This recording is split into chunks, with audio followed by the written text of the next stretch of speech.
1800s by the Merritt family, Shubal and Sophia. They're from New Jersey. They originally built the house next door, and then while living there, they built this house. The original house was, the brickwork was the exterior of the house, and then this back wall here was the actual very back of the house. It's about half the size it is today.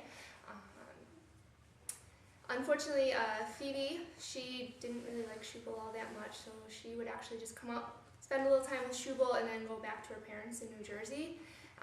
As her pregnancy went by, a few months, towards the end of it, she'd come back, have the baby, and then go back to her parents' house, leaving the child here. Then she'd come back, visit Shubal for a couple months, go back to her parents. As she got further along in pregnancy, she would come back, have the baby, and leave again. She ended up having 3 children, Phoebe, Sophia, and Cordelia. Now, according to legend, Louis was a 12-year-old boy who was accidentally shot and killed by his father. We've actually found out with our research that he was actually in his 30s, studying the law in Rochester. His mother died, and for whatever reason, they were actually going to bury her up here, so he came home for his mother's funeral, and we found 2 accounts. Either it was a tragic misfiring of the gun by his father, and he was shot and killed, or there's also another story that said they got into an argument, and his father purposely took out his gun and shot and killed him. Now, according to legend, this happened on a Thursday at 3 o'clock. Also, Shubal was said to roam the house every Thursday at 3 o'clock, calling for his son. He was so devastated by what he had done, especially since back in the 1800s, sons were very much loved a little bit more than us girls because they would inherit everything. Eventually, Shubal also died on Thursday at 3 o'clock. The house then passed to both of his daughters. Cordelia wanted nothing to do with this, but her sister, Phoebe Sophia, did. Her and her husband, Lucius Adams, with their daughter, moved into the house. Now, according to legend, when her brother died, it was through a pair of French doors that would swing open every Thursday at 3 o'clock. And according to legend, Phoebe Sophia also died on Thursday at 3 o'clock, and those doors swung open, and she was pretty much frightened to death. Exactly how she died, and if it was on a Thursday at 3 o'clock, I do not know, so I'm sorry for that. But the house did stand empty for a number of years. It was used as grain storage. So basically, big, huge piles of grain were just shoved into the house until finally an old caretaker, Mr. Morley, was convinced to move in, restore the house. According to legend, he was also supposed to put to rest the rumors of the haunted house. And it was said that he scratched a poem into the wall saying that nobody would know their loss until he was dead and gone, and his body was supposedly also found on a Thursday at 3 o'clock. Eventually, Dr. Charles Rain, he was a physician of nervous disease in Buffalo. He's basically Buffalo Psych Center's first director. He had spent most of his life working with his patients on medicine and working with Cornell extensively, and they still give an award in his name. Finally, he, in his 60s, finally fell in love with Hannah Denelia Ripley Farwell. She was already a widowed grandmother. He decided that she was worth the time to get to know her, marry her, and make a life with her. Unfortunately, Hannah had a much, much younger stepmother who lived a couple doors up, making her life miserable, wasn't too happy for the new marriage, and Hannah convinced Dr. Ring to retire, and they actually moved out here to this house. Became the very first commercial peach growers in Niagara County and lived happily for a couple of years. Unfortunately, Hannah fell ill. She was ill for about 4 years and 4 months before she finally died. We believe that was of consumption, and she died on a Sunday at 3 o'clock. Now, Dr. Ring was quite devastated. He had completely turned his life upside down for her. Now he was lost without her, and while he's mourning her, he's a little bit more vulnerable to other people's not so great intentions, and he got involved with a young lady named Estelle Morris. She convinced him that she was a worldly woman. She would talk about all these places she had been, different World's Fairs, and how she was in charge of concessions, and she was Mr. Statler's private secretary, and that she would take care of him as he got older and be perfect. So they became engaged. While engaged, she convinced him to revise his will. Should anything happen to him, she would inherit everything. He revised his will in January of 1908, leaving everything to her. We've seen the will. It had, I believe, 10 provisions. She had to give a little bit of money to this charity and that charity and take care of like a brother or something. But the bulk of it would end up to her in her possession should he die. Well, 6 weeks later, February 1908, he was working late one Wednesday evening. Told his servants not to wake him in the morning. He was really tired. And that Thursday at 3 o'clock, the servants here fled upstairs and he's dead at his desk. Now, Estelle inherits everything, but she's also the one who writes his obituary, and she blamed it on a heart problem. And that she was very devastated and didn't know what to do with Dr. Ring being gone. However, she didn't find it too bad since she married another John Whitwell, the young caretaker next door, shortly after and moved him into this house. She also moved her now widowed sister, the aforementioned stepmother of Dr. Ring's first wife, also into the house. They had a boarding house here for a couple of years until about 1930s. They sold it and they moved into Appleton. Now it was when Estelle inherited the house and Dr. Ring died that a lot of these legends cropped up, and the Thursday at 3 o'clock really started. When you actually look back in history, most people either died on a Thursday or another day of the week at 3 o'clock. It wasn't always Thursdays at 3 o'clock. But she would talk about the voodoo house of Appleton and how everybody was afraid of it. She didn't know what to do about it. She had big articles written in the newspaper about it. She's the one who also manipulated the facts about talking about the 12-year-old boy who was shot to death, and we actually know he's 30 now that we've done our research. And just a lot of different little things like that. She also had a story told of William Morgan, the mason, who was drowned in the Niagara River. She said that when he was drowned by the 500-pound rock and they dragged him back up from the river, they left the rock here on this property and buried him in Batavia.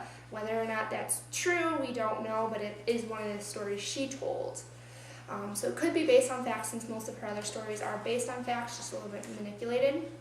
However, after Estelle sold the house, it passed to the Sisters of St. Joseph in 1933.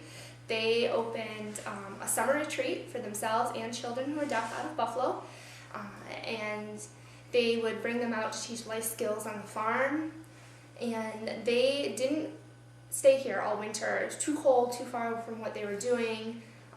So they actually hired a local family to come in and check about once a week throughout the winter to make sure nothing had broken, nobody had broken in, and everything was okay. And in one of the visits, the two daughters, the two Capen girls, came to check in the house. They went upstairs and they heard a radio playing.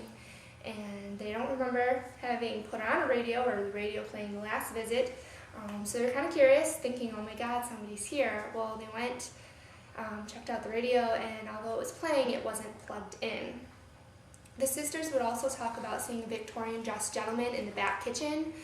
They're the ones who added the double-story wraparound porch and the whole back of the house, and they also altered some of the structure rooms. A lot of the rooms were smaller than they are now, and they had enlarged them. But they would talk about being in that back kitchen, washing dishes, turning around, and the Victorian dressed gentleman would be standing there and then turn and dissipate into the air. What we believe is that it was probably Dr. Ring.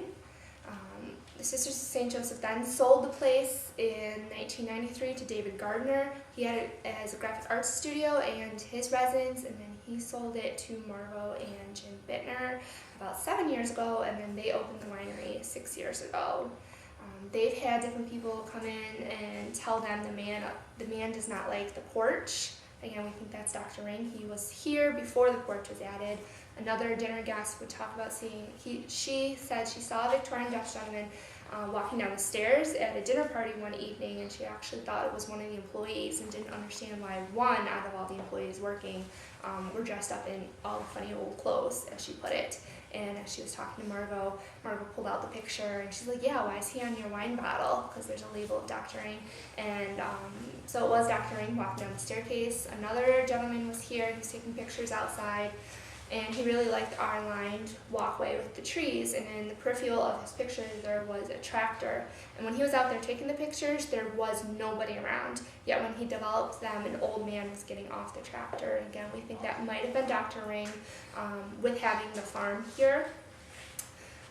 There's been lots of little stories. Sometimes it's hard to remember them all. A lot of people talk about there's a little boy here. We've had little kids, like 3, 2. Not everything that happens during the investigation itself. Sometimes it happens during interviews. This is a prime example of that. Now, the young lady was given the history and the talk about Marjim Manor, and then what we'll call an anomaly appears right by the bag. Now, I'm not saying that's paranormal. That could simply be dust. I'm not totally sure, but to me it was unique enough to keep, so you can let yourself be the judge. 3 years old, not really knowing how to lie or listening to a story and then making something up, seeing it.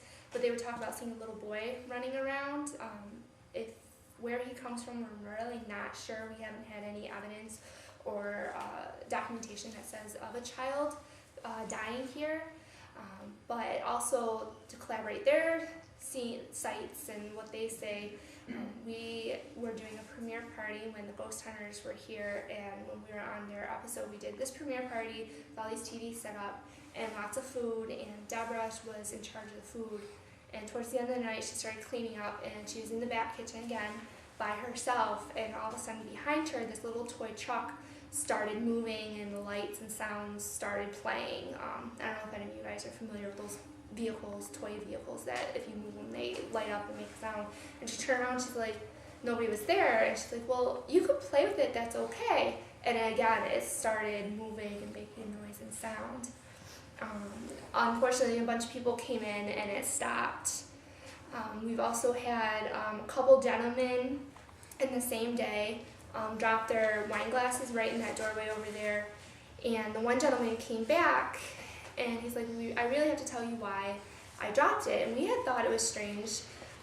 No offense to the ladies, but ladies usually get drunk, guys don't. Guys usually aren't as clumsy with the glasses, so it was strange that 2 guys in a row, and they were also older, probably 40s, 50s, had done this. And when the guy came back and was like, I need to tell you what happened, we were pretty intrigued. And he said when he walked through the door, it felt like a cold hand had gripped his wrist, and it startled him so much he had dropped the glass. We've had cameras die or not work in the winery. But if they go outside, they'll work. There was another paranormal group had done some research and was here doing a ghost hunt, and they were out back doing pictures with their motion sensor, and they had gotten, it looked like a white figure of a woman, like a dress. It was very hazy. You know how like when it's really cold and you let your breath out and you can see the steam? Well, it kind of looked like that, the steam, but huge, more than a breath could ever do. They've had Krista Beth, she's our graphic arts designer. She had a lot of stuff happen to her when she was here. She had wine bottles come off our racks and then fall to the floor, spin, and then turn and sit on the ground, which according to physics, that couldn't happen. She also was working on a wedding one time, and the centerpieces were these big vases with these betta fish in there. And it was all set up in the back room, and she was on the other side of the room, and she said she started thinking about all the people who had lived and died here, and then all of a sudden there's this big explosion, and the glass vase had just kind of like exploded, and the water and the glass went all over, but nobody had been around it, nothing had happened.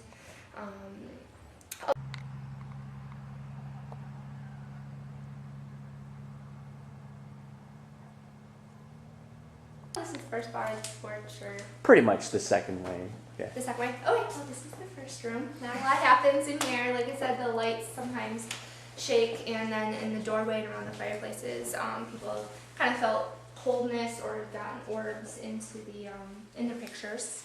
But out here is the wraparound porch. Goes around pretty much 2/3 of the house all the way around. Not a lot has happened out here. One of the few things that have happened, if you want me to tell you, I just remembered, we were having a kids table out on the front porch for a reception, and there's candelabra sitting on the table, and for the kids table only, the candles wouldn't stay lit and the candelabra wouldn't stay upright until they just put the candles in and didn't light it, and then it stayed.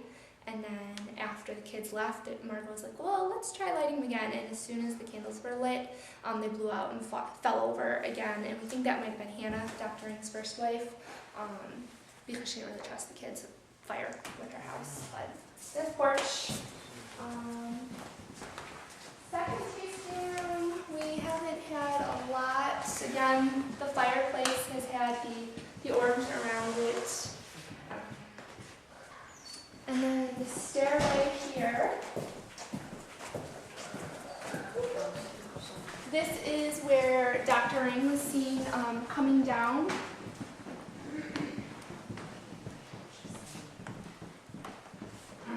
These supposedly are the French doors that would blow open at 3 o'clock on Thursdays.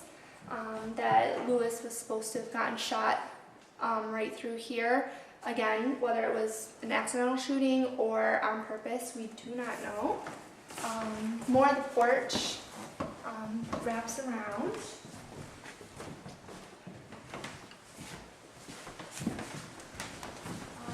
This is what the sisters made this into a chapel when they were here.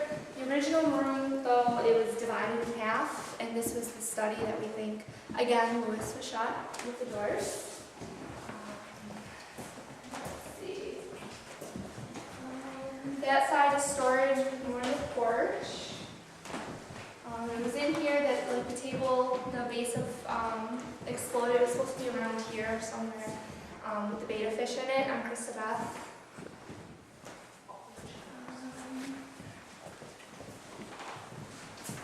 And I don't know if you want to get these into your picture, but this is the original house here. And then this is the way it looks with the Sisters of St. Joseph.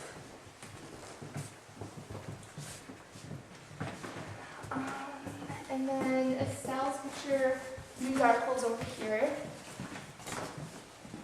on that wall. That's the one that fell down.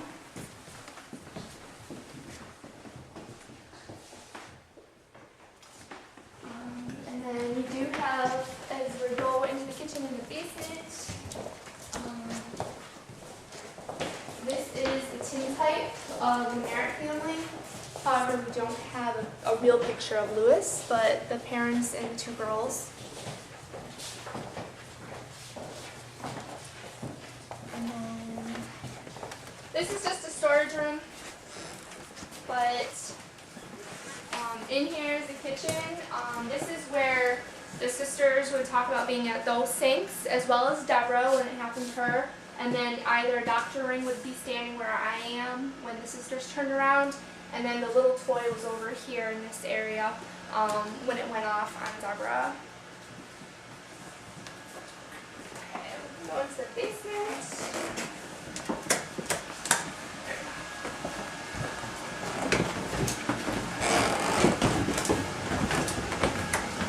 Sorry. That's later. There you go. Most of this is storage. I'm not sure which rooms Ashley had turned on her lights turned on her. It was all of them. But for other people, it was mostly this really far back room that would just jump on at random times.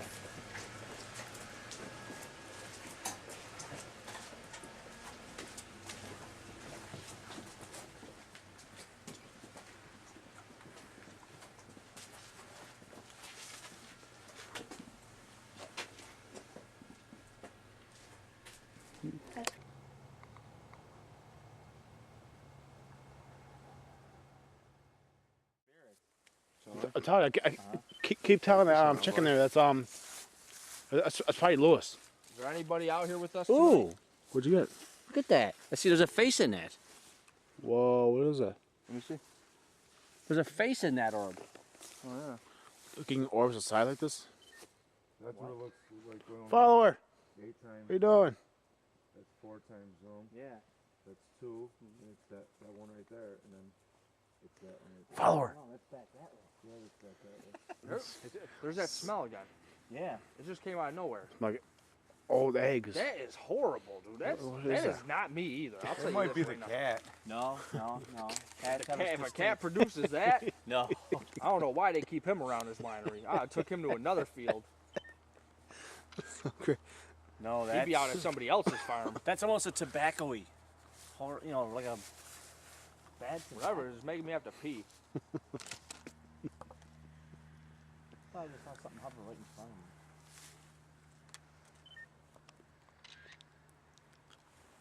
There are things that are begging to differ, though. He got an orb with a face on it. So, and this cat's acting, did not leave in that spot. There's the slightest little hint that there's something going on. You know what he's doing? He's waiting for me to turn my back to him. That's what he's doing. See, when you investigate, see, ghosts appear also as a smell, and this weird smell has got me perplexed. I'm not saying the smell's paranormal, but it could possibly be paranormal. All right. That cat's acting. Because they come out of nowhere. Yeah, I heard something in there. I've been here. Look at Robin Big out there.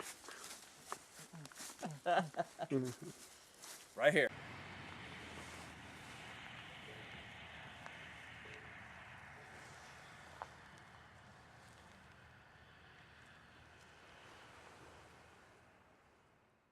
What it seems to do. It seems to do it whenever it feels like it. Like again, I believe we have a darter. Someone's just kind of going around at random, and it just happens every once in a while. It goes in front of there and bounces the lights. Because remember, those K2s are on cardboard and glass. There's nothing that they're sitting on that can even remotely emit an EMF Mayor pulse. family down here with us. Can you light the lights on the K2 meter, please? Is that my camera? I think it was Felina's with Tony's light behind it. Mm-hmm. Oh, whoa, there we go. Oh, so you like Tony, huh? That's right. What'd you do? It's you. Start talking. Yeah, it's you. Okay, do you like me? Are you another woman? Wow. So you are a woman. Is your name Hannah? So, yeah, you are Hannah, huh? Wow. That was Hannah last Are you mad that your husband remarried 1 year after you passed away? She's angry. Do you think that Estella married your husband for the money? Yep, she knows.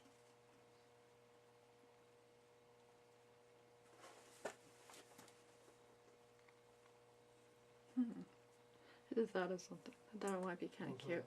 What if the cat has a little bit of Hannah? No, I doubt that. Do you like me, Hannah?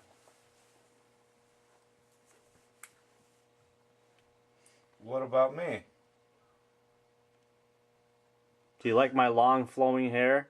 Yep, it's your hair. It's gotta be there. Well, thank you. I appreciate that. Does the cat have a little bit of a spirit in it? It's the cat. And the cat's looking straight at you. Yeah. It's That's the cat. freaky. The That's cat's the freaky. cat. Hannah's the cat. Wow, Hannah, no are you the wonder. cat? You Oh, are? yeah, look at that. I'm getting the chills through my I'm getting whole the body. chills. Through my Yeah. whole body. My whole body Hannah. is like cold. Is this your new life? Did Hannah come back and reincarnate in reincarnation of a cat? Yes, it's possible. Well, it could also be possible Hannah's possessing the cat. That's why she kept following us like that. So Hannah, you were following me through the cat. Ooh. Good. That's chills. I got like my spine is chilling and Yeah, my my arm whole is body's chilling. freezing She right stared now. right at you too. Yeah, she was looking right through me. That's okay, Hannah. You know what? I appreciate that. I like that. Well, I appreciate the fact that you like me, Hannah. And I'm here to talk to you tonight. Stare at you again. Do you like that idea that I'm talking to you tonight? You want me to be your friend, Hannah? I'm your friend. I'm really happy to be communicating with you. Solid red. This next clip you're going to hear was just a strange, inaudible background voice. I really don't know what it said, if anything. But again, it was interesting enough to keep, so give this clip a check out. Our main entrance on the level upstairs. This where show Merrick over there. That's part of the house or somebody else built it. No, this was built, this was added on, Addition. and, what? That little blue glow up there? No. There was something standing there. I just heard something. There was something standing right there at the top of the stairs. That's where he's supposed to be seen all the time. Who was that? Cause I was just walking, that blue light caught my eye. When I looked, you could see two legs and then the light up there in between the two legs. And then as soon as everybody walked up, I turned to look at you, as I looked back, and he was gone. Lewis, is this you? Come on, Lou. Well, this wraps up another episode of Western Door Paranormal. It was a successful investigation. Marjim Manor was amazing. We had a lot of good personal experiences both inside and outside the manor. And we had some good photographic evidence and some good video. A lot of things happened that we really can't explain. Not to mention the cat, which we call it Kitty Follows, and that's exactly what he did. And he provided us with some pretty good fireworks at the end. I recommend giving Marjim Manor a look-see whenever you get a chance. A lot of good history with the place, a lot of good paranormal activity, and the wine is top-notch. What we're going to have follow now is some photos, and as always, thank you for watching our show.